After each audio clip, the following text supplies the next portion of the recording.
What's going on, guys and gals? I got a pretty cool video here. We're going to go over 3 guns that I think are excellent bear defense guns. Now, I don't live in bear country, so my opinion probably doesn't mean a whole lot here. But I've thought a lot about this subject, and I'm going to put my 2 cents in on it. Starting from left, we got a 629 Smith & Wesson 44 Magnum. XDM by Springfield 10 millimeter. Smith & Wesson 627 357 Magnum. Now, a lot of people are going with a 10 millimeter these days from what I'm hearing, because they hold a lot more rounds. Like the Glock holds 15, this one also holds 15. And I'm going to get into why I think this is a better option than the Glock.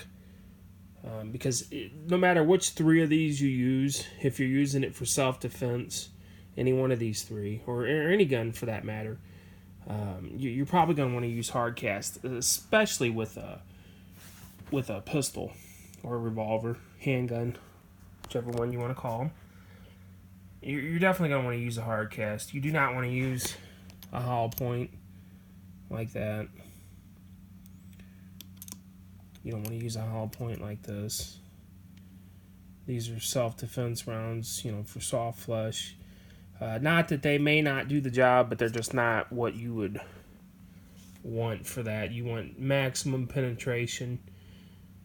No deforming of the bullets, very little. And a hard cast is what you want, in short.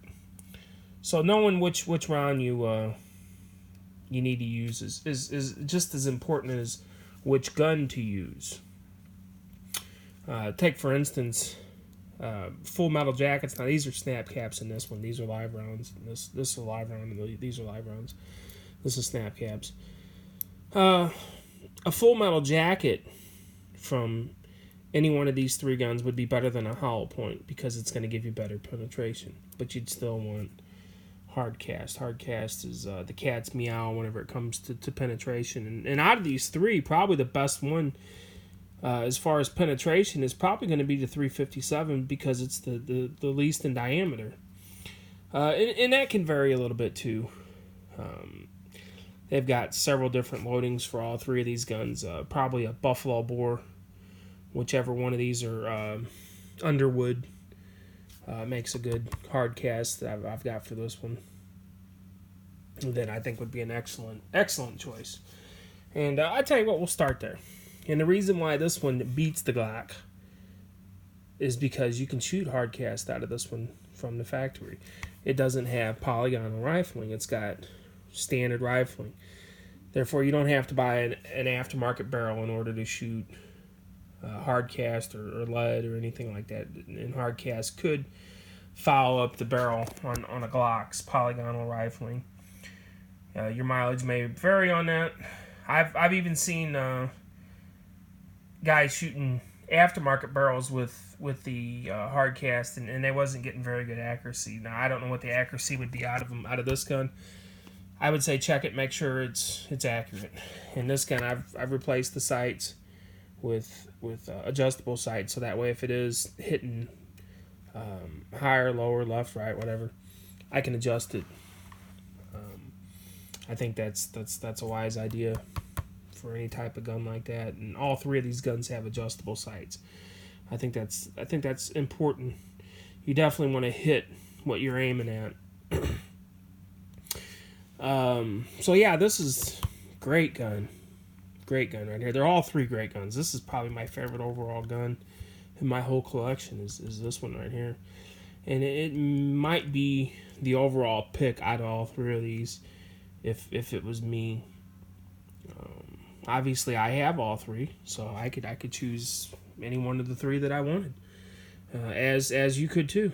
I think any one of these 3 would be good. Assuming you got the right ammunition. If you're not using the right ammunition, it is still kill the bear, which I don't advocate killing bears.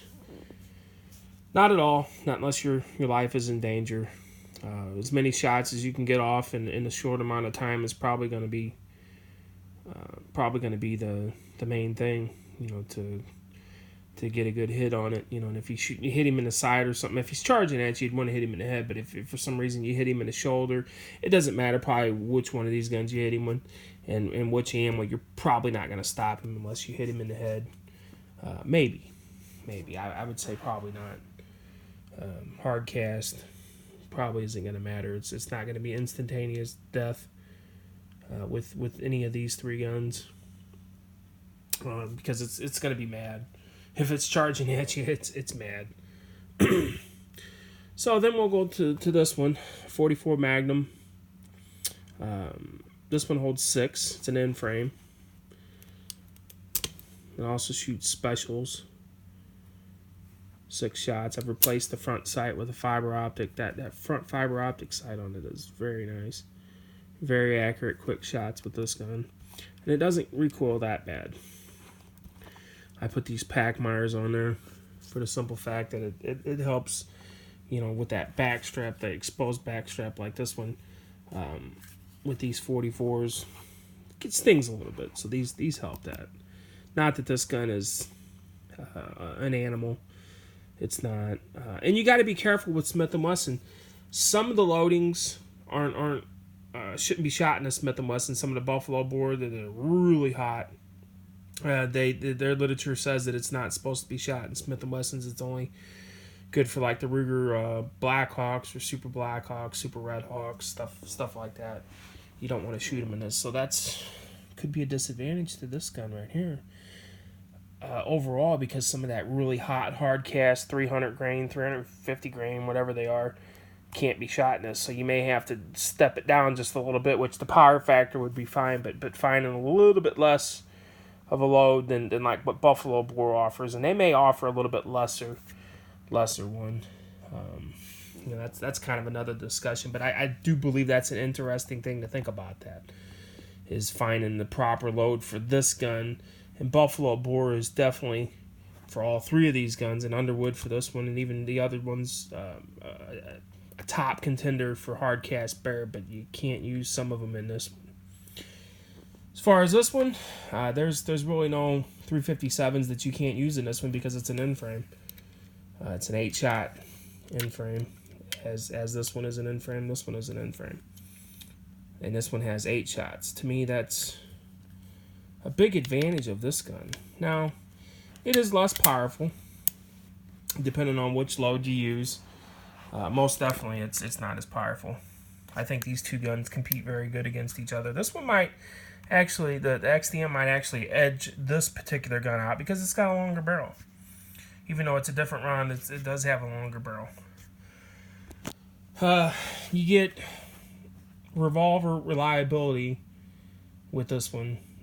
You know, if you're boom, boom, boom, boom, and you happen to hit one that maybe it's a bad round, this gun, it's going to stop, and you're going to be stopped. This one, it's going to go to the next round. That could save your life.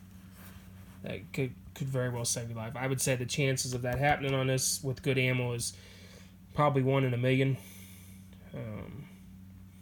But that second shot capability with the revolver, you know, skipping over that round, it's not even really a second strike because it's going to go to the next round.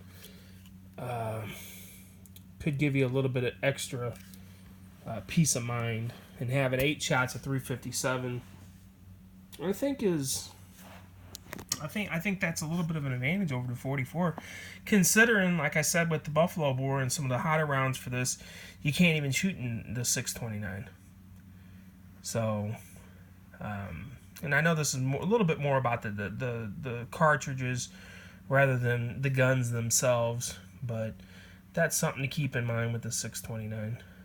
Garrett, I think, makes a cartridge that's super hot. I think it's able to be shot in this hard cast.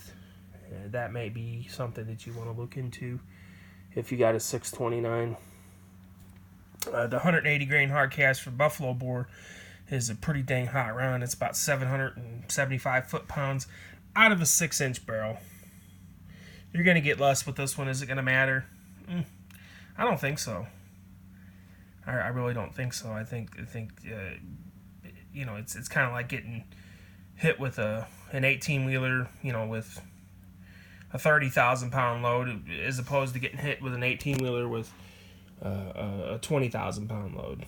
Either one of them's gonna be, it's gonna do the job. Is kind of the way I look at the barrel length. And especially with hard cast, it's not velocity based, where a hollow point needs that extra velocity. It's got to hit that threshold to expand hard cast. Theoretically speaking, a 380 with hard cast is going to penetrate pretty dang good. And being that this is a Magnum and it's got 4 times as much power, 5 times as much power as a 380, I believe it's going to be more than sufficient. And having those extra 2 shots. Being able to get them on target quick, and this gun is just amazing. The trigger on it is just very good. You can stage it. This gun right here is very good too. Very smooth. A little bit harder to stage. Just a little bit. Single action, very good. Both of these guns are very good. Single action. And honestly, the triggers between these 2 guns, even though this is in a performance center, are great. This has got a really good trigger on it for not being a performance center. And obviously this one's really good. I would say this one's probably a little bit heavier than this one. This one might be a little bit, but I think this one's been shot more than this one. As far as that short barrel, I don't think that's going to be much of a disadvantage with hard cast. Less so of a disadvantage than with hollow points. And like I said, you don't want to use hollow points. I do not advocate for that. So which one of the 3 would I choose? Man, it's a toss-up. It really is. I don't know. I really like this one. I think out of the 3, probably the least would probably be the 44 Magnum, just for the simple fact that it's the lowest capacity. Some of the rounds you're not able to shoot into, in it. It's the heaviest out of the 3.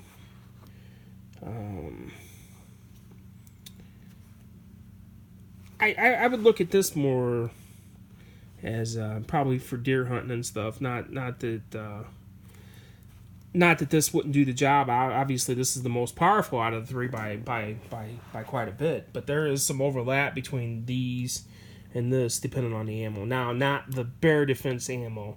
If you go with bear defense ammo in these 2 and this one's gonna be a lot more powerful than these 2. But if you go with like these atomic, these have about 1,100 foot-pounds of energy.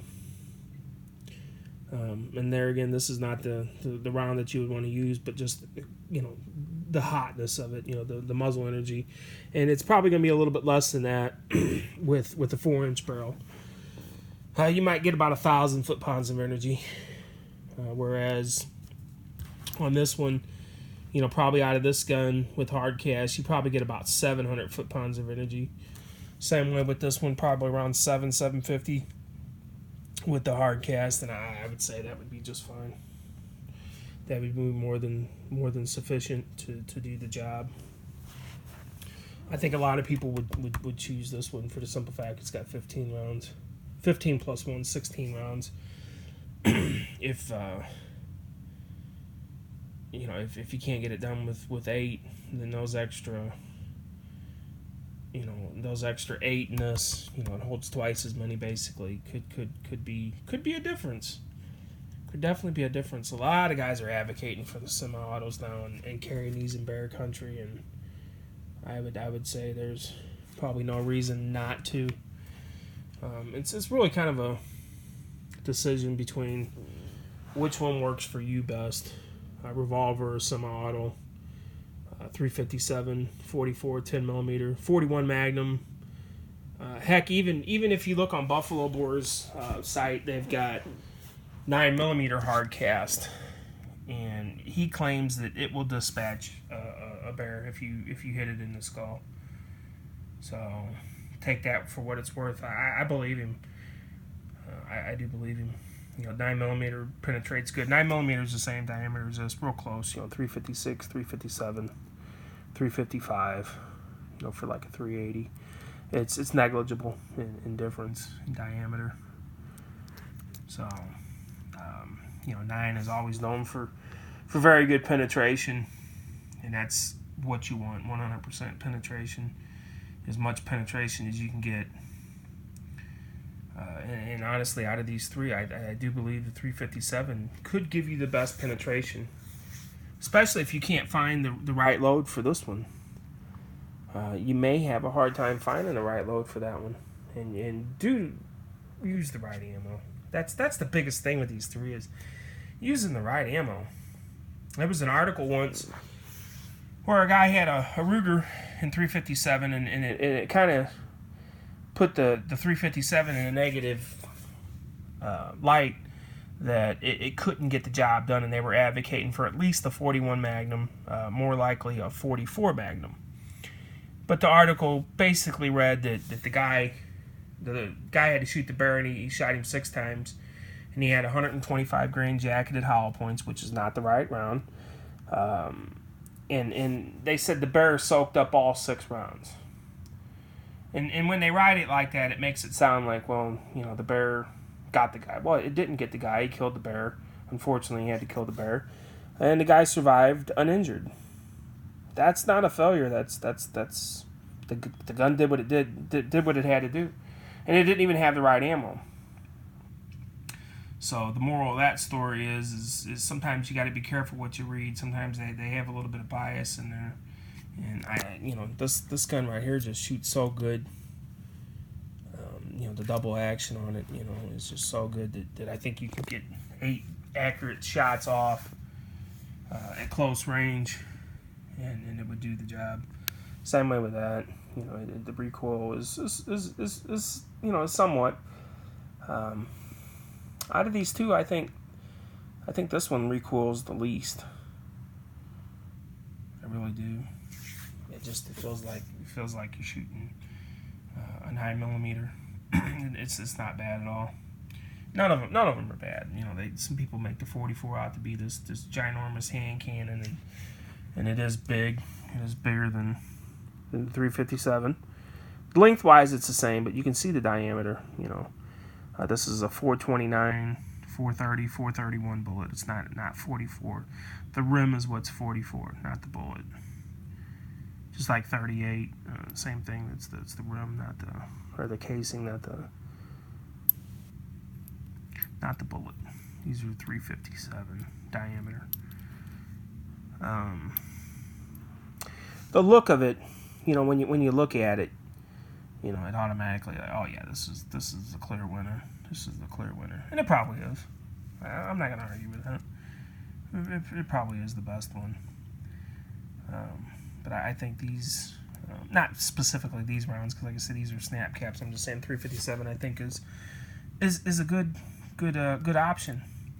And here's another thing: you may be more likely to have a 357 than a 44 or a 10mm. So if you already got a 357, I say rock it. Get the right ammo, keep the gun. If you got 6 rounds, make them count. Make them count. Practice, make them count. And that's with anything. 44s aren't quite as popular as a 357. 357, because it shoots 38, is by far the most popular revolver round out there, in my humble opinion. 10mm is getting more popular. Still not quite as popular as the 357. And it's interesting. The 357 has this legendary reputation of being just one of the best self-defense rounds in the world. And anytime you talk about bear defense, it's like you're shooting a 22. I don't agree with that. I think it's an excellent round. Probably some controversy in this video by me saying that. And this I think this video is more for entertainment. Just kind of thinking about it. You pick what you want to use. whatever makes you feel comfortable. I mean, if you want a 458 Winchester Magnum, I say go for it. Whatever, maybe a 12 gauge. You know, that's a little bit harder to carry. You know, you got Slugs. You know, look at the difference between these. You know, I mean, these fit inside of it. There's no comparison. There's no comparison. This is a big round. This is a 1 ounce 12 gauge slug. I had one that was messed up, and even this one right here, I've read some stories where and seen some videos where guys said they've used these Winchester rifled Foster slugs, and they didn't have good luck on bear defense. I mean, it ended up doing the job, but the problem that you have with these is they fragment. They're not ultimately great penetrators. They come apart. These are actually better self-defense in deer. They're great on deer. But when you're talking about a bear, you want to use the right round. You want to use one that's going to stay together, that's going to give you maximum penetration, like the Brennecke. The Black Magics, I think, are what you would want to use. So, really, the moral of this whole story is no matter what type of gun you use, if you use the right type of round, I think you're going to be adequate. Unless you're talking to 22 or something like that, you know. Even, you know, a 9mm, using the right round, assuming that it can shoot out of your gun with a hard cast, I think would be okay. Not as good as that, probably, because this has got, you know, 3 times as much power, you know, 2.5 times as much power as a 9mm.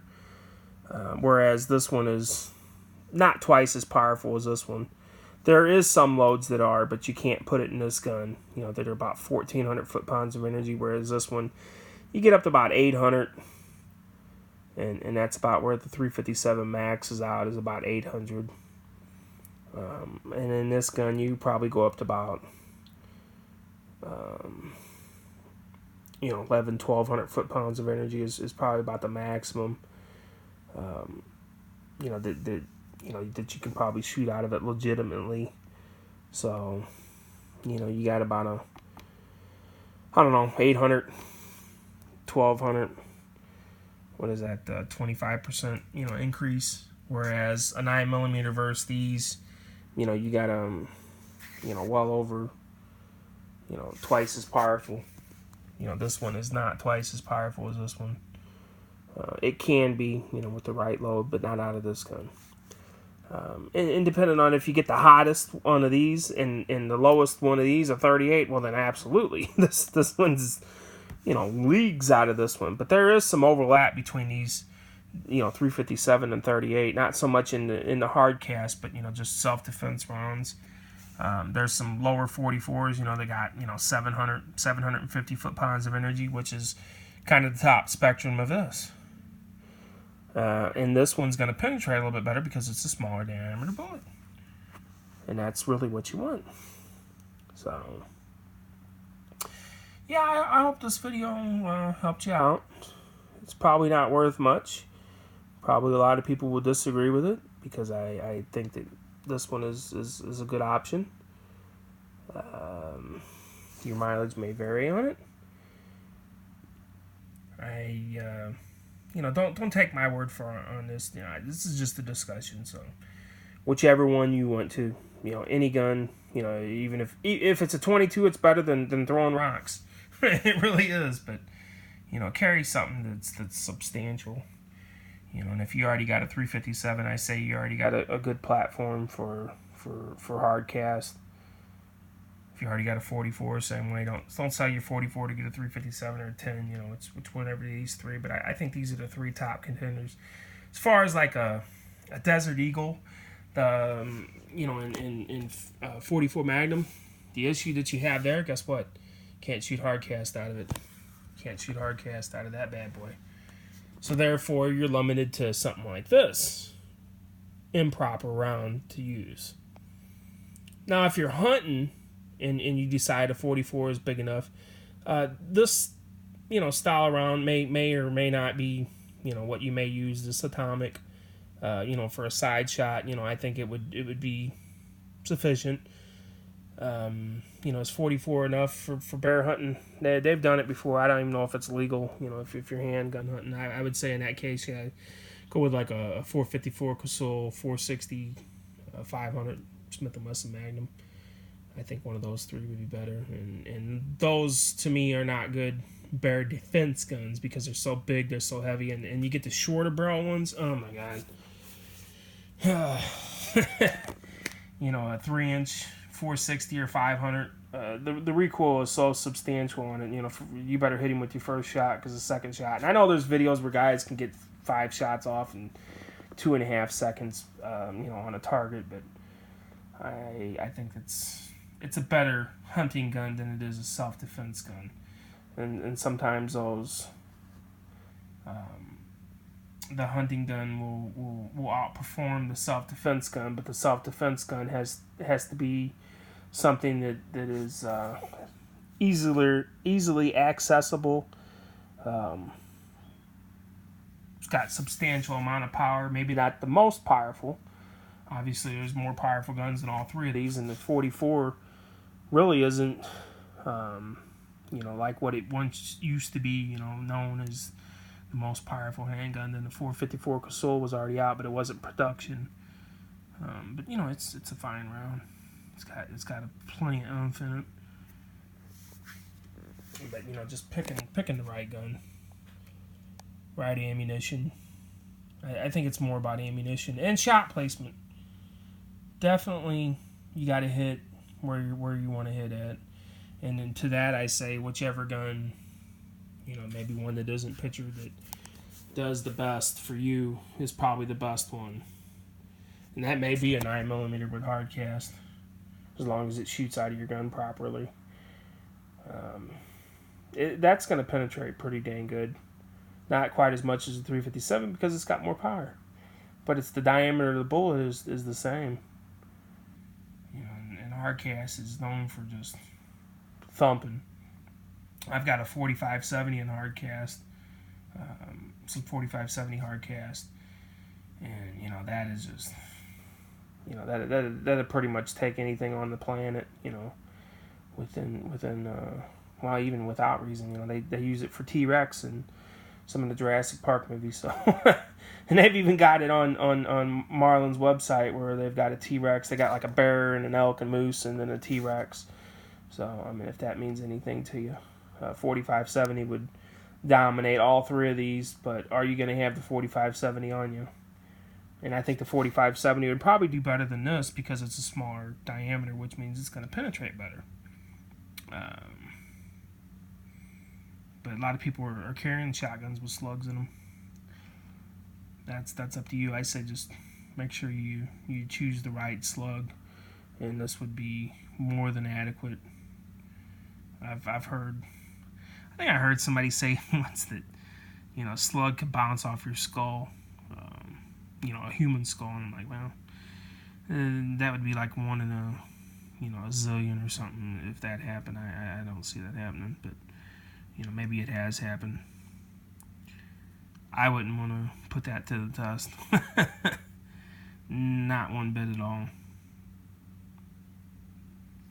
But anyways, yeah, I hope you liked the video. Maybe it gave you something else to think about. Maybe you heard something that completely changes your mind about all three of these, and you want to go with something bigger. Maybe something, like the 454 Casull, which is an excellent round. 45 long Colt, loaded properly, even non-plus P 45 long Colt, fired out of a gun that can handle it is probably a really good round. So, anyways, yeah, thanks for watching. I hope you learned something.